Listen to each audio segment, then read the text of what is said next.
Olá, meu irmão, a paz do Senhor. Você acha que já aprendeu tudo sobre o texto de Mateus 11 e 28?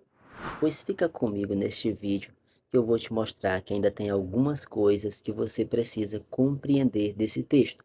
Estas coisas vão servir para você como subsídios para você usar em suas aulas de EBD, para você usar em suas pregações, ou até mesmo se você não é professor de EBD, se você não é pregador, mas você é crente, e como crente você precisa estar bem instruído da palavra de Deus.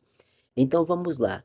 A primeira pergunta que eu quero te fazer: você entende ou você sabe para quem Jesus falava? Para quem Jesus estava falando no texto de Mateus 11, 28?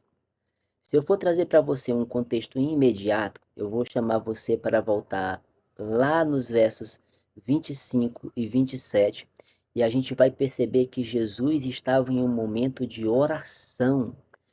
Embora estivesse na cidade da Galileia, nas regiões ali de Corazim, de Betsaida, de Cafarnaum, você vai encontrar isso nos versos 20 a 24. O convite que é feito no verso 28 é direcionado aos pequeninos, que no termo grego é nepoios, nepios. A pronúncia vai estar aqui para você buscar direitinho no grego. Então Jesus estava falando para um público que ele chamava de pequeninos. Vamos entender.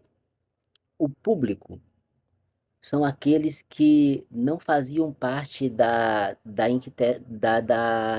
intelectualidade, vamos dizer por melhor assim. Não eram os sábios e entendidos da época. O uso que Jesus faz da palavra todos, que no original grego é pantes, indica uma universalidade dentro de uma condição específica. Ou seja, todos os que compartilhavam o estado de exaustão espiritual e legalista. Jesus estava falando para este povo. Pois bem, mas você pode me perguntar assim: Joel, Jesus estava falando para esse povo, mas o que significa este vinde a mim de Jesus? Preste bem atenção, a expressão deste vinde a mim no original é Deute pros mi. E aqui você vai entender. Eu vou deixar todos os termos gregos aqui para você ficar como subsídio, para você também fazer a sua própria pesquisa. Ou seja, quem é este alguém? É Jesus. Para chegar em Jesus, eu tenho que fazer um movimento. Qual é esse movimento? É o movimento de ir, certo? Então, dentro do contexto aqui, trazendo para o nosso entendimento, a gente já entendeu que Jesus estava dizendo: vocês precisam fazer uma ação para vir até a mim. Ou seja, precisa existir de nós uma ação para ir até Jesus. Só que esta nossa ação de ir até Jesus, ela tem benefícios, mas ela exige sacrifício. Você vai ter que colocar na balança se mais vale a pena ser salvo, porém perseguido, porém criticado, e você vai escolher ficar vivendo sobre jugo, sobre pecado, sobre peso, mas manter ali o seu status. Fica diante do ser humano a decisão. Quando Jesus diz isso, a gente precisa entender que na tradição judaica, a sabedoria convida as pessoas a irem a ela para encontrar instrução. Jesus aqui assume o lugar da sabedoria divina e da própria Torá, que era o texto da lei. Esse vir a ele significa uma transferência de lealdade. É sair do jugo da lei, interpretada pelos escribas da época, e entrar na esfera da autoridade e relacionamento pessoal com o próprio Messias, com o próprio Cristo, que estava ali, de frente para eles. Não era um convite geográfico apenas, não era um convite para ir a um lugar, era um convite para ir a uma pessoa, mais um imperativo de fé e discipulado. Jesus está dizendo: venham até a mim, aprendam de mim, sejam meus discípulos. É muito interessante que você vai perceber que onde Jesus estava, a gente precisa entender o contexto geográfico. Aonde Jesus estava ao citar estas palavras, se você for fazer uma leitura minuciosa, você vai perceber que geograficamente Jesus estava na região da Galileia.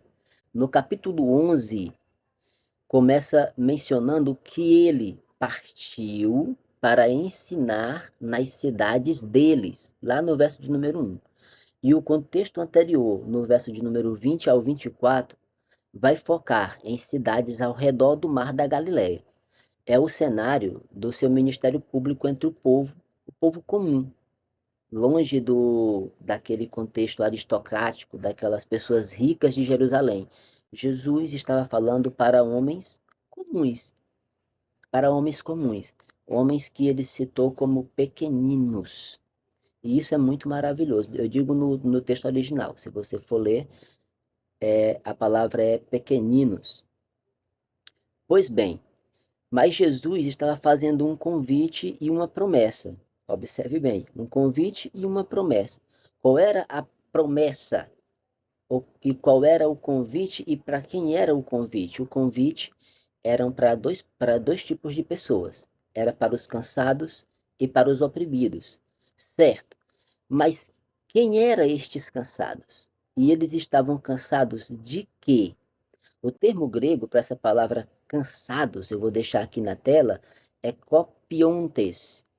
É um tipo presente ativo de copião, que significa trabalhar até o ponto de exaustão, fadiga extrema decorrente de um esforço contínuo. Jesus estava falando para esse povo que vivia uma dualidade, cansaço físico e cansaço mental. Um povo que vivia sobre grandes cargas de trabalho, mas também que vivia sobre grandes regras de leis tanto institucionais, governamentais, como leis sacerdotais impostas pelos escribas, por os homens que compunham o corpo religioso da época. Quando Jesus fala destes oprimidos, o termo para oprimidos, eu também vou deixar aqui, o significado que vai trazer desse termo é ser carregado com um fardo ou então estar sobrecarregado. Jesus estava se referindo especificamente aos fardos pesados impostos pelos fariseus e intérpretes da lei. Eles acumulavam regras, exigências sobre o povo que, que, e não oferecia auxílio para esse povo. Né? Então, indica uma carga que foi colocada no passado, e este peso continua a esmagar esta pessoa no tempo presente.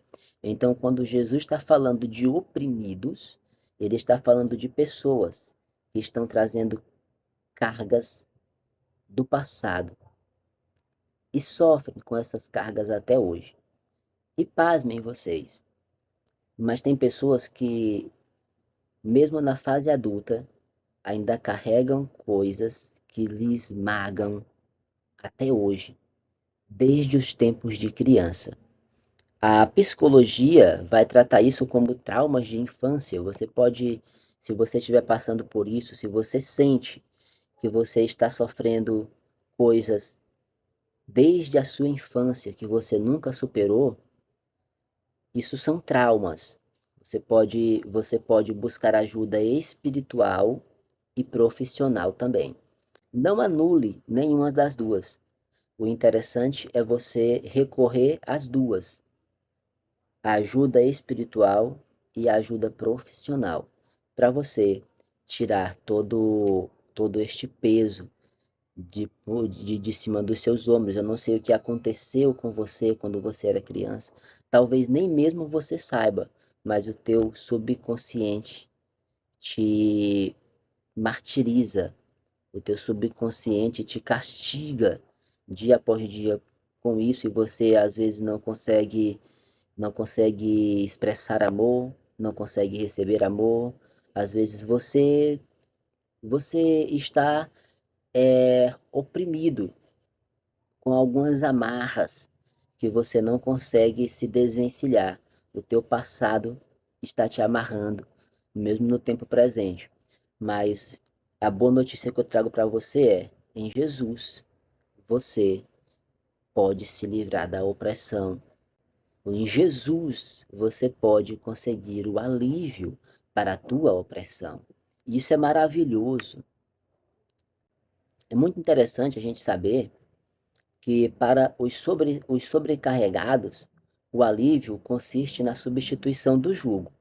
Preste bem atenção. No versículo 29 a 30, Jesus diz: Tomai sobre vós o meu jugo, porque o meu jugo é suave e o meu fardo é leve. Observe bem, o alívio do oprimido não é a ausência de responsabilidade, mas a troca de um sistema de opressão legalista e por um sistema de graça, de discipulado, de aprendizagem.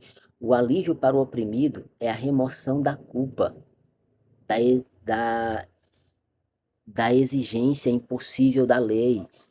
A lei era tão impossível que somente uma pessoa cumpriu toda a lei, que foi o próprio Jesus. Jesus está oferecendo os seus ensinamentos. Jesus está oferecendo a sua ajuda para as pessoas que estão em situação de cansaço e de opressão. Eu quero te perguntar se neste momento você está em situação de cansaço e de opressão, tem alguém que te oferece ajuda. O nome desta pessoa é Jesus Cristo, aquele que te ama, que para te livrar dessas cadeias, dessas opressões, dessas amarras, ele entregou a própria vida dele por mim e por ti. O descanso não é somente o ócio deste ofício, mas o descanso é a harmonia de caminhar sobre uma carga ajustada à graça de Deus. Quando você vem a Cristo, ele substitui todo este fardo que está te matando por uma carga calculada, ajustada, que você é capaz de carregar. Que esta palavra possa lhe alcançar, que esta palavra possa servir de remédio para a sua vida, mas que também esta palavra venha a ser subsídio para os seus seminários, para as suas ministrações, para as suas aulas de EBD. Que esses subsídios possa lhe alcançar e que você possa ter um bom aproveitamento de tudo isso que falamos aqui. Fiquem na paz de Cristo e até a próxima. Eu vou deixar aqui, antes de sair, eu vou deixar um vídeo para você acompanhar aqui.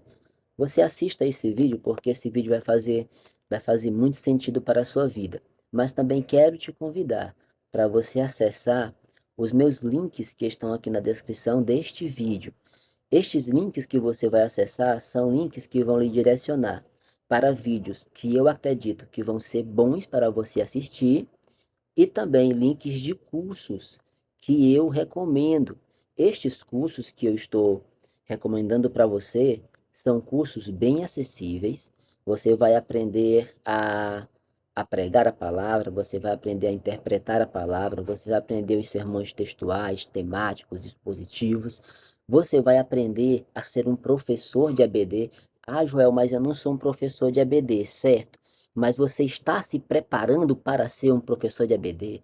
Ah, Joel, mas eu não sou um pregador, certo? Mas você está se preparando para ser um pregador da palavra de Deus? Busque a excelência, meu irmão. Busque a excelência que Deus vai te usar nesta terra para a glória e para o louvor do nome dele.